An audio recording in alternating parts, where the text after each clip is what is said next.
to be a guest.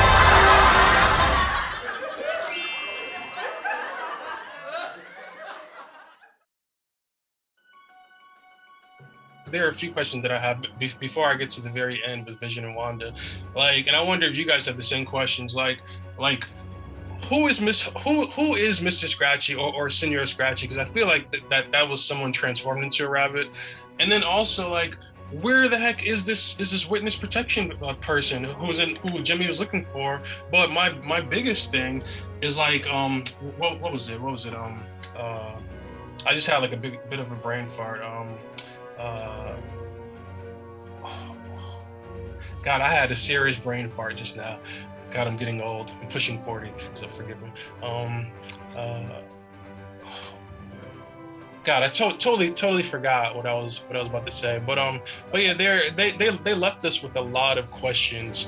But it's one of those things that I think we'll be thinking about all this stuff in years from now, while all these unanswered questions, and hopefully Marvel's learned their lesson to not throw out so many red herrings and stuff, because we gotta, we focus on these red herrings, but that kind of takes us away from focusing more on the actual story that's happening sometimes too. So they really need to, you know what I mean? They really need to learn, don't put in too many Mr. X, because we're just gonna be focusing on that. But so now we're at the end. Wanda becomes everything that she was supposed to be. She actually became the vision that she saw of herself when she looked into the Mind Stone.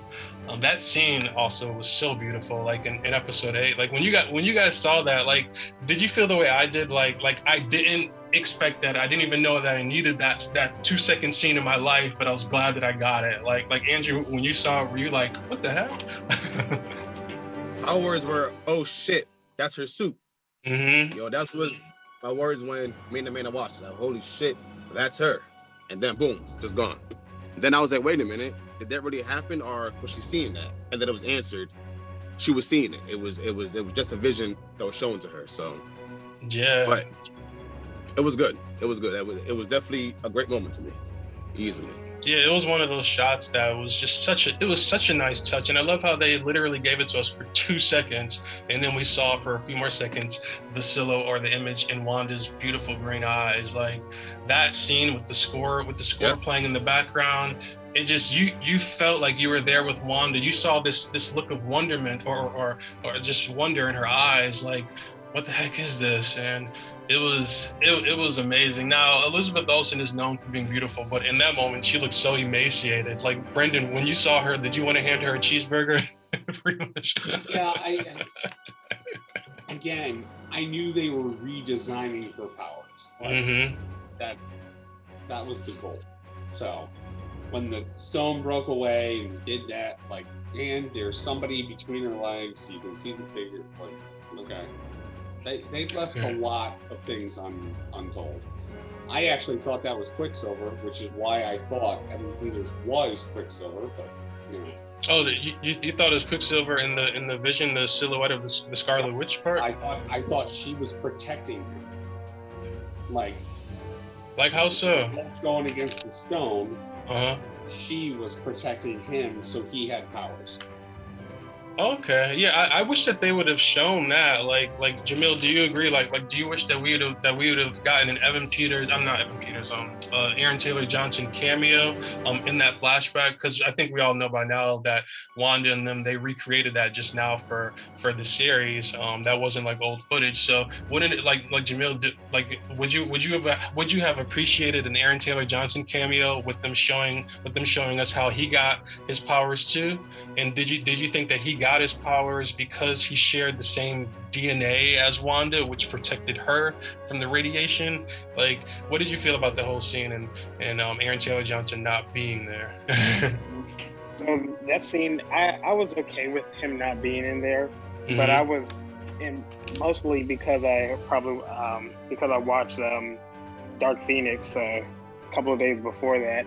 I felt they were kind of giving a nod how Jean Grey, took in the Phoenix, through space. I felt they were kind of doing that same thing as far as making the Scarlet Witch, making this powerful being, this separate entity who mm-hmm. just happened to choose Wanda to be its vessel, you know. So I was thinking that was what was gonna that was happening, because they kind of established that she wasn't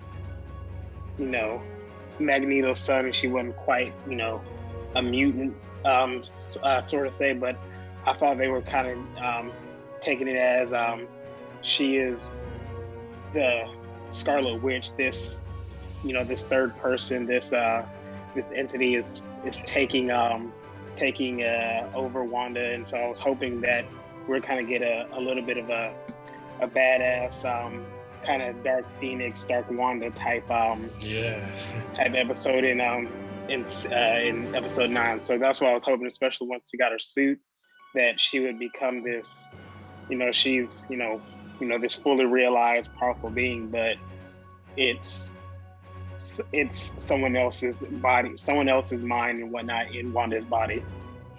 Yeah, I wonder about that too, because when Agatha said, the Scarlet Witch isn't born, she's forged, I was thinking like, well, from what I could tell, Wanda's a human being, so I'm guessing she was born.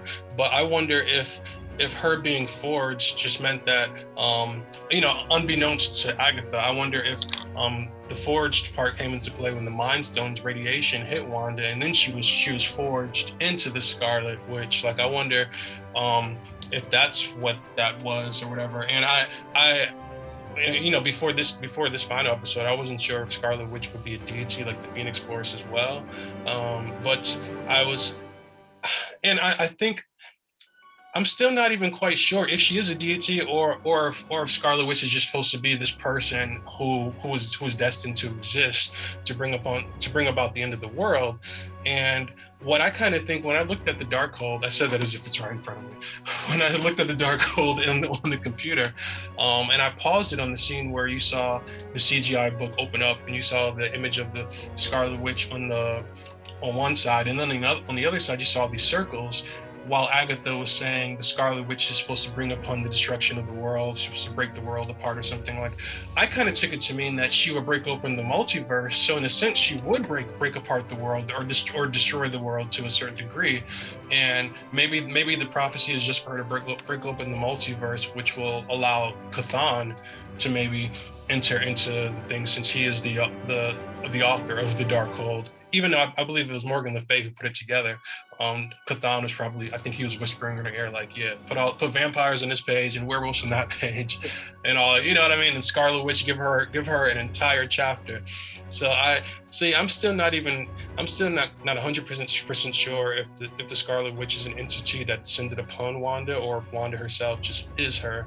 And that's the same thing we kind of went or same thing that happened with Jean Grey. Remember in the comics, where she, in the beginning or in the original storyline, she was the Phoenix, and she was manipulated by Jason Wingard, and her circuits kind of got scrambled, and she just kind of gave into her impulses and became the Dark Phoenix. But in order to absolve her of her crimes and bring her back into the books, the writers had to say, oh, she was possessed, so it wasn't really her fault that she killed over 6 billion people. So was that bad? Yeah, it wasn't that bad. Like, we didn't know those people, if a tree falls in the woods, Yeah, so okay, so yes. A million miles away. Yeah, and I felt like with this WandaVision, with that scene, they gave us the Dark Phoenix kind of thing that we kind of wanted, and I feel like we'll get even more of that in a way. And hopefully down the road we'll get some kind of a comics accurate Dark Phoenix story told with Jean in the X-Men. But I loved how this ended. It ended just with Vision and Wanda, it really showed you that this was all about a love story. This was about grief, sadness, and hope. And that moment that Wanda and Vision shared as you saw the Hex closing in on them, it was such a touching moment. And I kind of got teary-eyed in a few parts of this entire series, especially the last 2 episodes. So, like Brendan, when you saw that scene, did you kind of feel like it was ending appropriately, or did you want to see more at that part? That's the manipulation part that I think you're going to find out in later whatever. Mm-hmm. Agatha was pulling strings with her. I think she created the house. I'm not sure she created the town. I'm not. Well, the town, she just washed her energy over the town to transform right, it. But there's something there that's not making sense to me. Like, why would she do that? Like that part, like she could have created the house and just been done with it. And that's where I'm like, that doesn't make sense. Why would she do that? Because she's not a bad person. She hasn't. Yeah. Well, it was her grief triggering something in her subconscious. That's the way it seemed to be to me, that the subconscious part of Wanda's mind, in order to deal with her grief, because she felt the totality of her grief in that moment when she when she looked at the property. Like you're saying, she got through the stages. Yeah. In this, whatever you want to call it, because they're saying there's no season 2. So. Yeah, and I don't think there should be. I think if she's gonna come back, it should be like Quicksilver and the Scarlet Witch or some kind of adventure. like Andrew, when you watch this show and knowing about the Scarlet Witch way before this show, like, did you feel like they tackled her character, like Wanda, as a human being appropriately and really showed her mental illness for what it really was, or for whatever it is? Did you feel like they did a good job with that? Yeah, they did good. For people that don't know her, they definitely know now that she's unstable. And I felt that this whole show, I mean, it's WandaVision, but I felt that it was about her depression. That's what it was. It was about her going through it. Like I feel if people actually pick the show apart and look for the stages, people with depression would love this show, because she was depressed and she started the town without knowing for sure why she did it. And then at the end, she saw her mistakes and she got better by the end. She got help. And I feel that Agatha helped her. She definitely helped her through the stages. Especially in the last episode. I was like, okay, Dr. Harkness. She showed up at the end of Endgame. She got recreated, so to speak. Oh yeah, she did.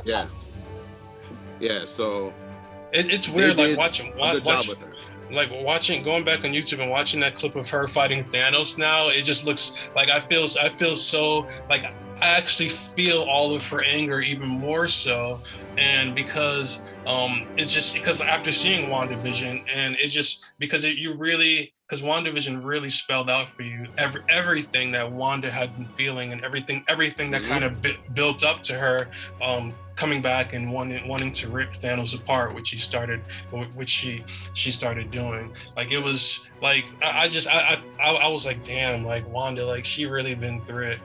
Like I don't know, it was a lot. Also, I remember what I was thinking of when I had that old person moment. The last thing I was thinking of is, where the heck is the beekeeper? What happened to him? Where is the beekeeper? Where is he? Where did he go? Who did he get turned into, I should say? It's just, I don't know, that whole scene, that scene where he got rewound, I was like, damn, he probably got wiped away from existence pretty much. It's like Monica's gonna be a player though. Oh yeah, she's going up to Sword now, and that's a perfect way for me to segue into the end. But first, Jameel, I wanted to ask you about the end scene with Wanda and Vision. Did you feel like it was done well, the way Vision kind of went out, and the way that whole thing ended with them, like how it started with her grief and then it ended with her. It kind of ended with her grief too, in a way, right? And her sadness. Yeah. I think I like how she did come to grips with what was going on. Mm-hmm. I would have liked it a little bit better if they would have done it together as a family. I think that would have been more of an impact. But you kind of like putting the kids to bed, and then next thing you know, y'all are going downstairs and your kids are just. I know. It would have been different if, especially because I think one of them was still awake, or one of them was pretending to be asleep and whatnot. So if they had put them to sleep, or if they had laid them down and they had, all right, they're asleep and, now they're about to die, die. It seems to be a little more, it's a little more humane than just kind of like walking out the room and be like, all right, thanks for choosing me to be your mom, and we're out, close the door on them, and then y'all fall asleep or die on your own, whatever. But that was the only issue I had about that. But I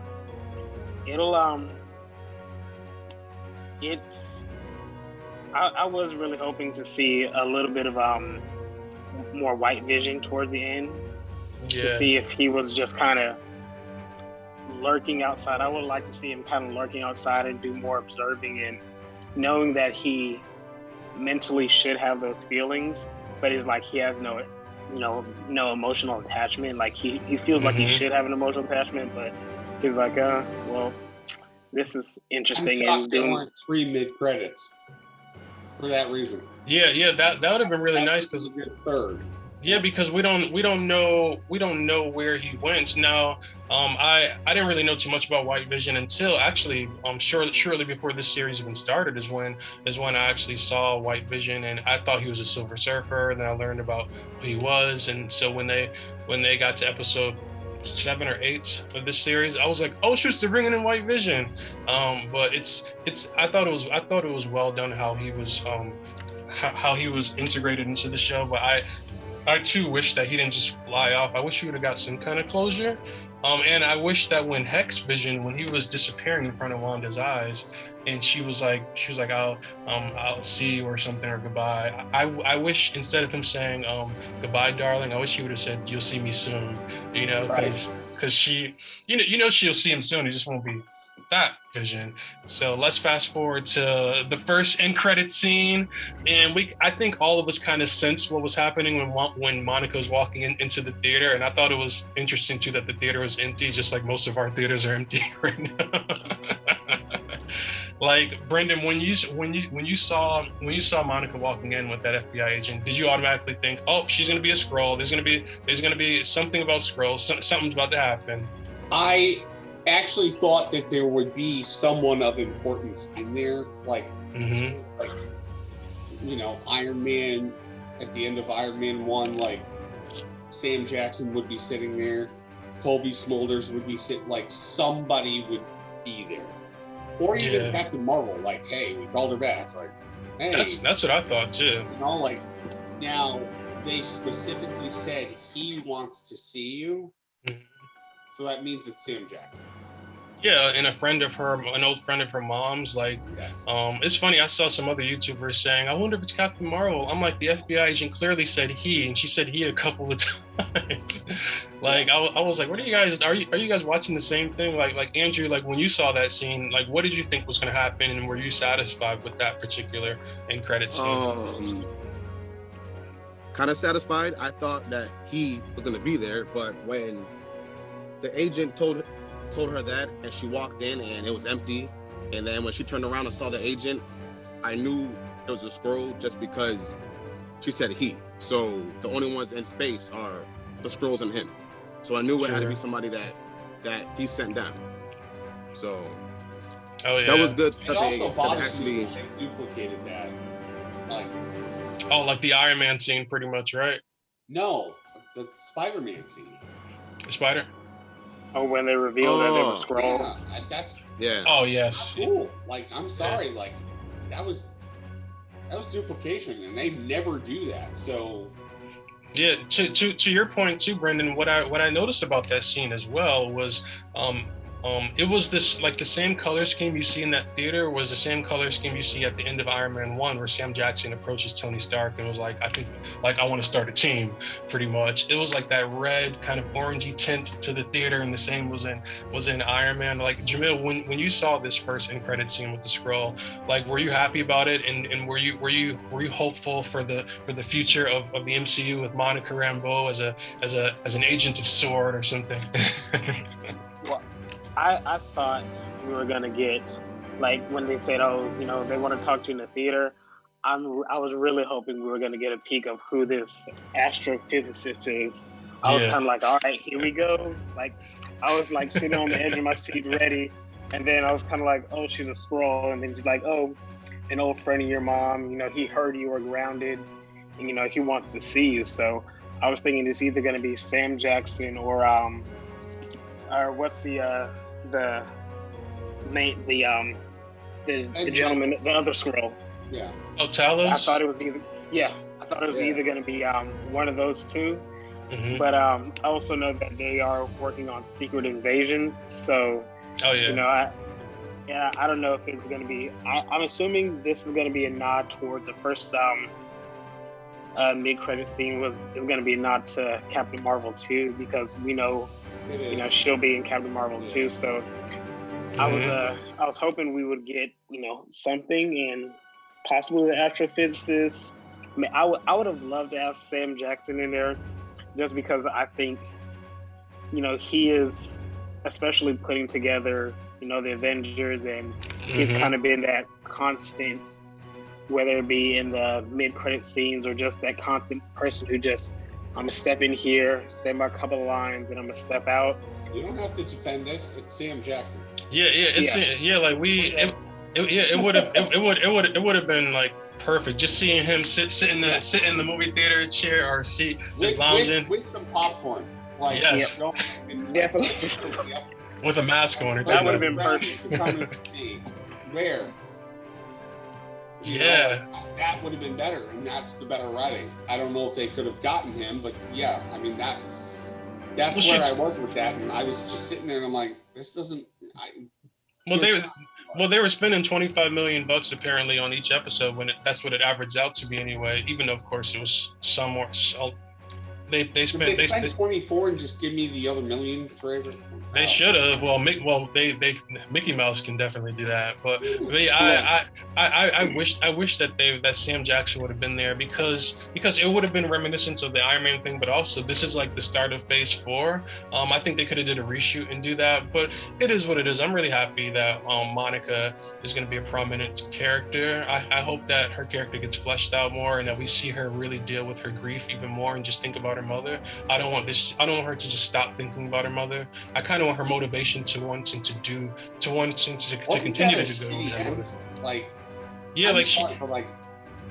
she could have I feel like Monica deserved better, but at the same time I realized this season finale was like it needed to be more focused on. I mean her mother.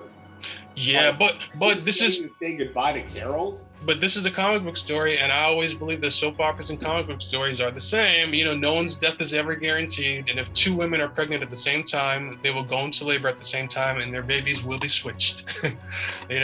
So let's. Well, I was gonna say when you were talking about you wishing that Sam Jackson was in there eating the popcorn, I just flashed to them walking into the theater and then her looking around, and then like the projectors turn on, and then he's talking to her through the projector. I thought that would have been a cooler shot that just popped up in my head. You know what? Hey, right. I'm just saying it would have been better with him. Yeah, it would have been. I mean, again, because this wasn't going to be the start of Phase 4, but it just happened to be that way because of Corona. And I think everything happens for a reason. And this was a perfect start to Corona. Not to Corona. This is the perfect start to Phase 4. But I just hope Corona is a lime on the top, but that's not what I'm saying. It's crazy when I go into Walmart and I see stats of Corona boxed beer and stuff. I'm like, of all the alcohol and beers you could put in the front of Walmart, you're gonna put Corona. But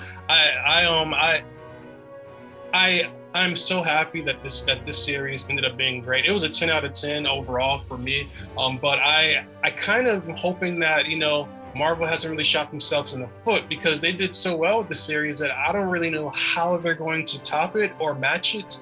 I just want them to at least match it, but with Falcon and the Winter Soldier, because with Falcon and Winter Soldier, these are more grounded characters. They're not really immersed in the supernatural realm. We're gonna have stuff to talk about in a week. So. Oh yes. Well, let's get into the second end credit scene, one of the best parts of the movie, where we see, what I love is that we see this continuous shot, and I think it was a drone used, of course, going over through the lakes and through and over around the land, and we see this nice little quaint kind of cabin. Some people are saying that Wanda had built this place next to Mount Wundagore in Sokovia. And I guess we'll never know, but we can always speculate. But it goes into the house. We see Wanda in her physical form making tea. And then we go into the back room where we see her in her astral form flipping through the Darkhold. And when I saw this scene, I could hear Doctor Strange's theme playing during that scene in the back room, which I thought was cool. But then also, it reminded me of two things that Agatha actually said, where she said, you were going to be, the Scarlet Witch is more powerful than the Sorcerer Supreme. And I thought that we got an example of that. We got two examples of that in this end credit scene, where you see Wanda in her physical form moving, and then you see her in her astral form doing something else. Because we've seen Doctor Strange go in his astral form, but his physical form is usually stationary. He's usually asleep. So Wanda could just move about while her astral form is doing something else. And then I remember when Agatha said, this is like magic on autopilot. And that's what Wanda had going on. Flipping through the dark hold, hearing the screams of her children.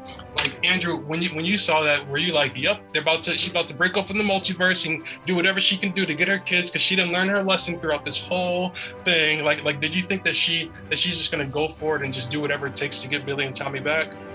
Yeah, I think she's gonna go for it, and that's what's gonna cause her to go against the Avengers or Doctor Strange, or actually show that she's stronger than Strange when she fights him, if she has to, if he tries to stop her.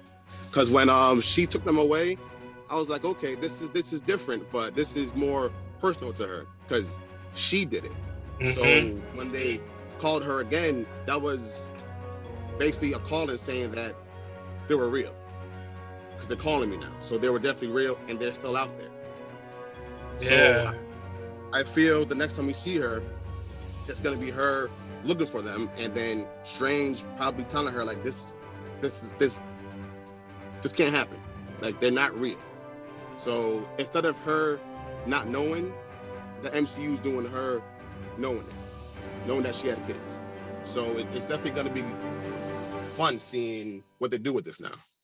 Yeah, seeing her dive into the Darkhold. And if you all know about the Darkhold, the longer you read it, the more you become possessed by it and obsessed with it. Brendan, when you saw that scene of her in her astral form, like just scrolling, like there's that haunting kind of beauty that Elizabeth Olsen has again, like flipping through the Darkhold. It was a poorly CGI Darkhold, in my opinion, but we take what we could get. What did you think about that whole scene, and what do you think it's going to lead to?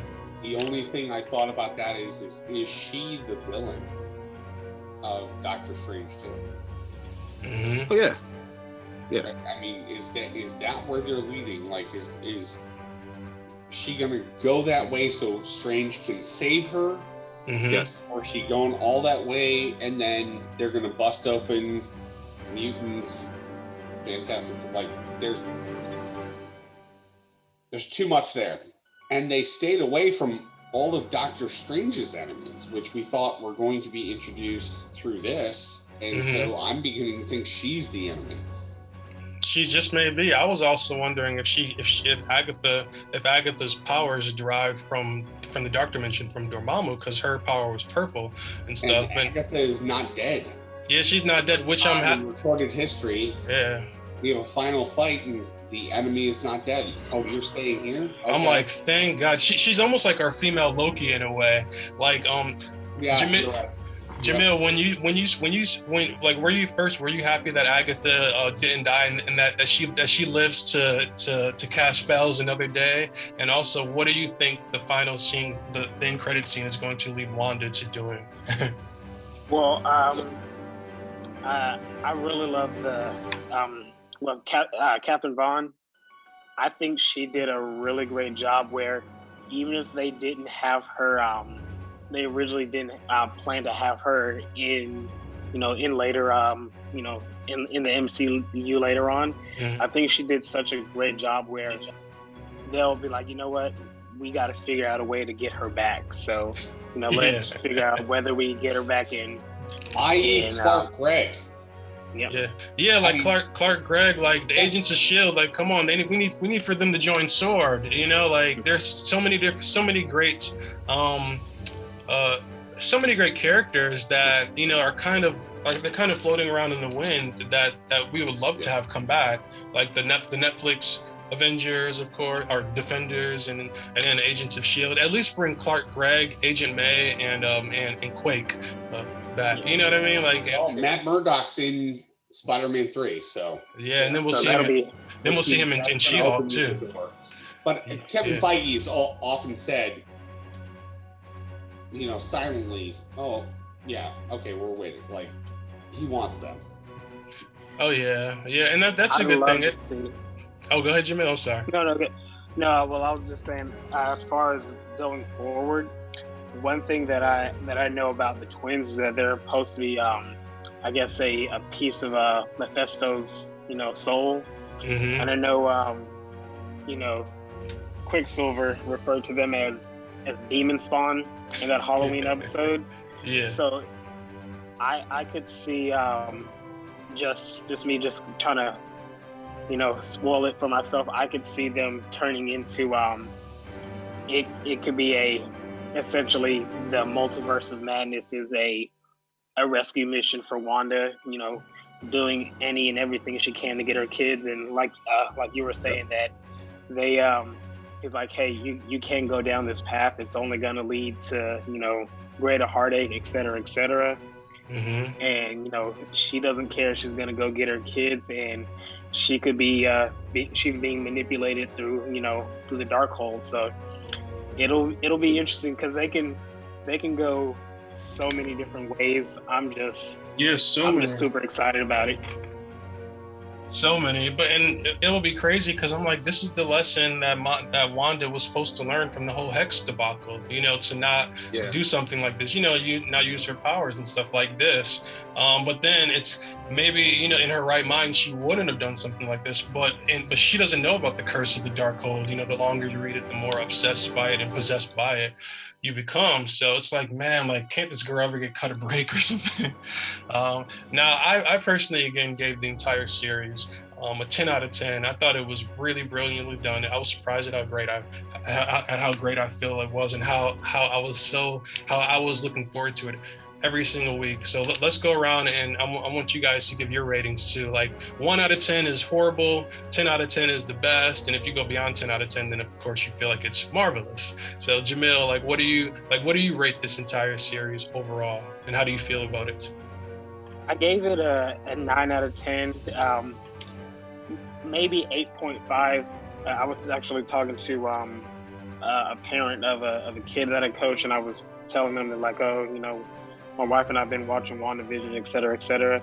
And it's like, we tried watching it, but the first episode it was just so slow and very bewitchy. So we stopped watching it afterwards. And there are other people that I heard from there, and I told them it's a little bit of a slow burn. You've got to get through that first 2 or 3 episodes, and then it'll start to pick up. And for people who are not comic book, enthusiasts or comic book nerds or whatever you want to call us, if you don't capture them, from the jump, you're going to lose a lot of people on that. So I would have loved for it to start off a little bit different, or a little, at least have some more behind the WandaVision show scenes, so you can start to pick up on a few things, as opposed to just like the Notebook at the end, and that was just kind of like a little homage. So, but I know y'all talked about a lot of the red herrings and a lot of the Easter eggs that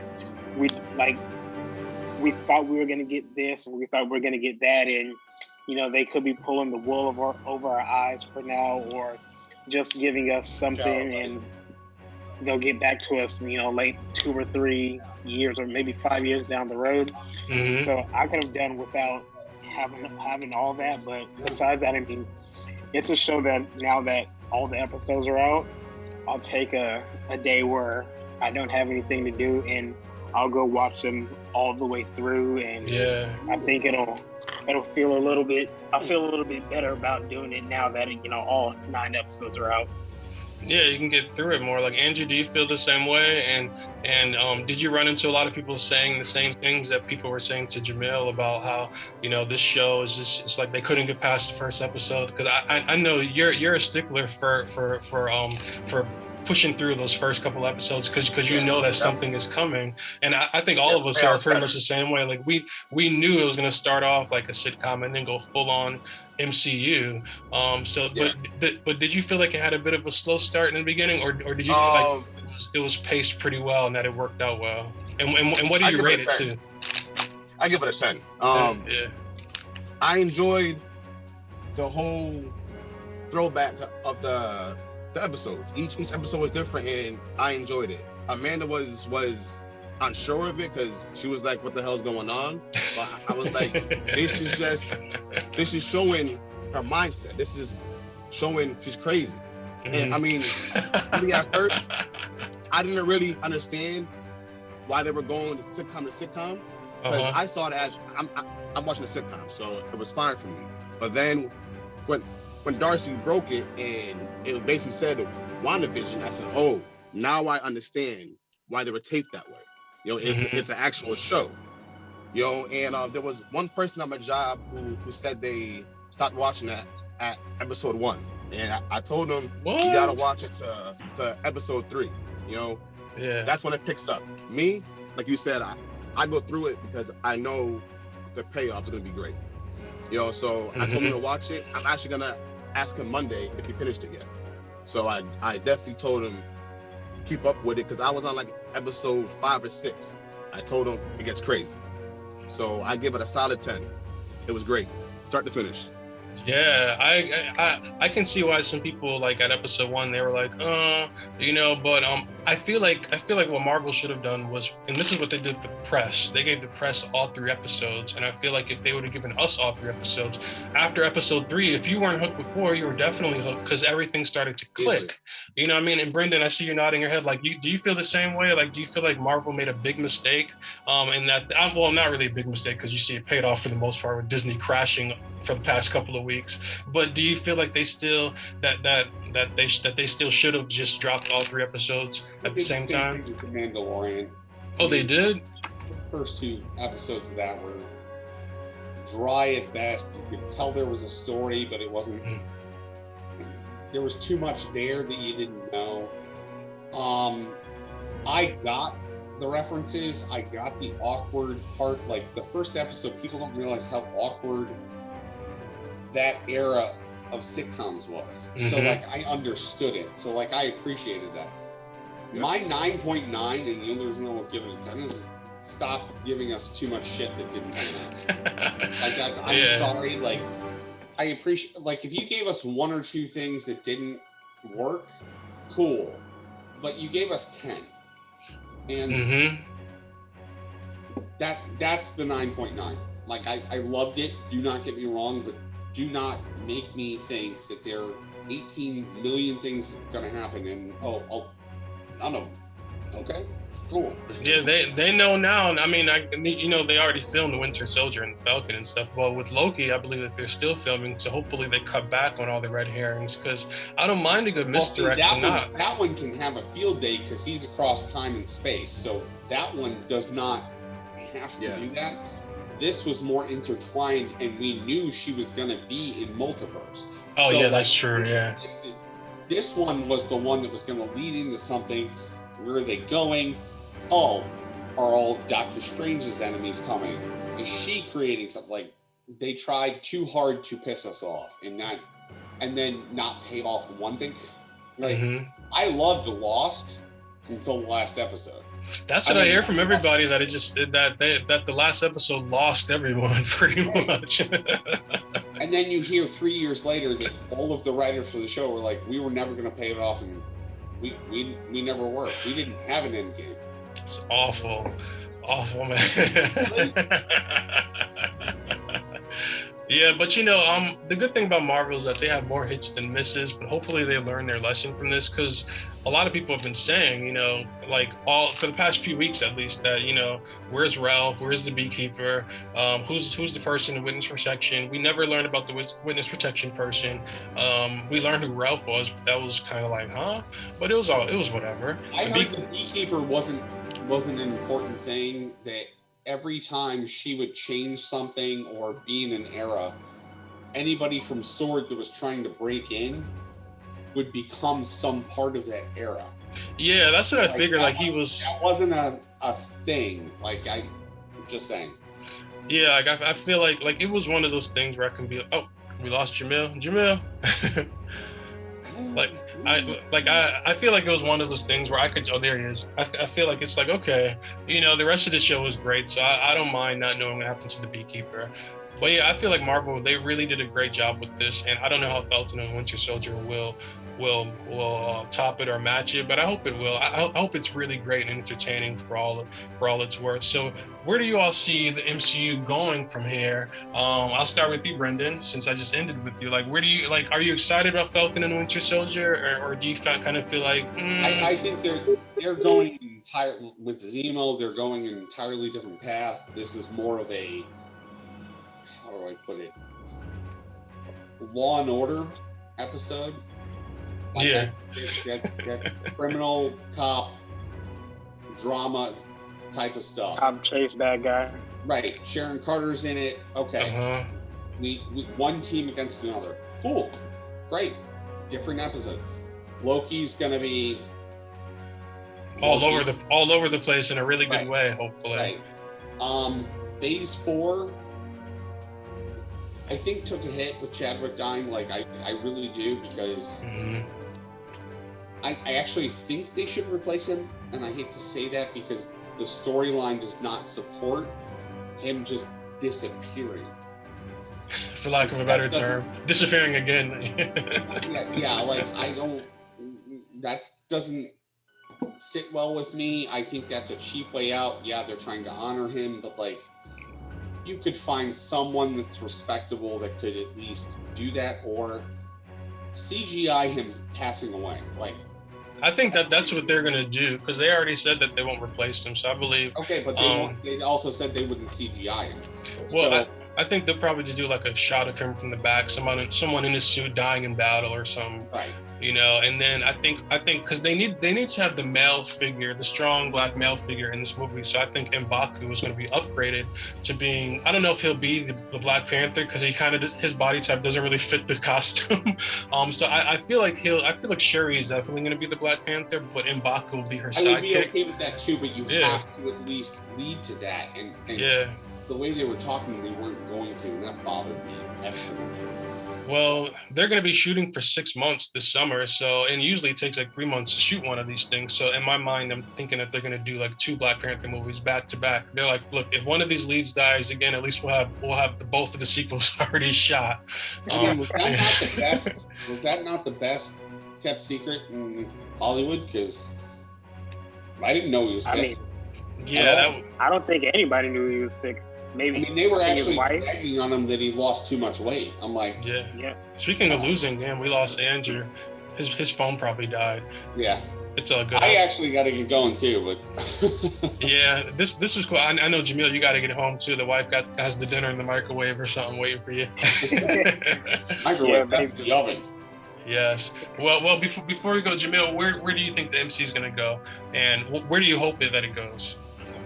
I am more interested in seeing what they're going to do with Spider-Man and these characters, because I know for MCU and Sony, came together and like, all right, we'll do one more Spider-Man movie. You guys can have the rights to Spider-Man for one more movie, but after that, I mean, there's so many more paths that you can go down, especially when you're talking about possible multiverse or Spideyverse, things that you're gonna go down, because you're gonna get Andrew Garfield, and you're gonna get Tobey Maguire, and you're getting all these other reported people. Not in this movie, which I think is bullshit. I think they're trying. Oh yeah, they're gonna. Yeah, he said they've been reported to not be in this movie, but we all know Andrew Garfield and Tobey. It's because I'm a big Twitter fan. This guy who does Uber Eats, he was like, I just saw that old crying Spider-Man. He was a bit of a jerk. I guess he didn't give him a tip or something like that. So it kind of exposed, like, he's like, oh, don't, I guess somebody told him not to say that he was there. And he's like, no, fuck that guy. He didn't do this or whatever, blah blah blah.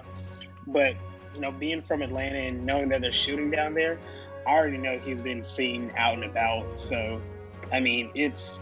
Yeah, he has. Then to say, oh, he's not going to be in there, come on. don't lie to me. Don't spit on me telling me it's raining. Yeah, exactly. Like, there's like an old saying that's kind of like that. Like, don't pee on my back and tell me it's raining outside. I'm like, that's pee, you know? Yeah, Brendan, I'm sorry, go ahead. Oh, my grandfather, and this is great relationship advice. My grandfather and I he owned a construction company. I'd been out since 5 a.m. and go back to his house at 5 p.m. And, July summers in Connecticut, 98% humidity, 100%, 100 degrees. And, all right, I gotta go. Never mind. All right. It's okay. All right, Brendan, I will talk to you soon. And Jameel, I know you got to go. So for everyone watching, thank you for watching us. And Jameel, thank you very much. I will let's do this again for Falcon and Winter Soldier if you want. We won't go nearly as long, but we had a lot to unpack here. But I'll do my best to structure it a little bit better. If you want to do maybe after, because it's gonna be 6 episodes long, maybe do one after every 2 episodes. I'd be down for that. Okay. That way we got a lot to unpack, and that way it's not too much that we're getting into, because trying to go over like 9, but really like 4 or 5 episodes of WandaVision is a little tough. Like, I got my notes, and I'm like, I gotta go here, I gotta go there. So it'll be maybe after 2 episodes, probably be good. Yeah, that's a good idea. Yeah, because there's supposed to be 6, I think, and at least it'll be like almost an hour long. So we got that. So, but all right, man. Thank you so much for this. I'm gonna chop it up in iMovie. I'm not gonna chop up too much, but I'm gonna try to put it under an hour, but and make us all look pretty and stuff, or prettier. All right, cool. All right. I just can't wait for my filter. Yes, I will give you a very, very good filter. I'll probably put a background of Jamaica in the back behind you. Or something. All right, I appreciate it. All right, tell Lauren I said hi, and I'll talk to you soon. Okay. All right, catch you later. See ya. Okay, bye-bye. But before I go, I just want to remind you all to subscribe to my channel if you aren't already. And if you like this video and if you like this breakdown, we're gonna do it again very soon for Falcon and the Winter Soldier. So if you like this video, make sure you like this video and make sure you subscribe to my channel again, and ring that bell too so that you can get notified whenever I post a new video. Now, if you want to follow me, you can on Instagram at creative_Klaus. And you can also join all of us on a Facebook group that I created called the Super Sci-Fi Soundboard. And we're all on there giving our opinions and whatnot. So you can follow us on there. If you want, you can join us there. It's free. I promise. Okay. Now also make sure, like, we enjoyed sharing our thoughts and theories with you, so we encourage you all to share your thoughts and feelings with us down below in the comment section. Okay. All right, thanks. Now I just want to thank again all my friends Jameel, Andrew, and Brendan for joining me and for doing this all with me. It was so much fun. It's nice to vent about WandaVision and the MCU as a whole. So you can find out links to my social medias and everything in the description box down below. And also, as I always say, you can check out another video from me right now, and zoom, zap, bam.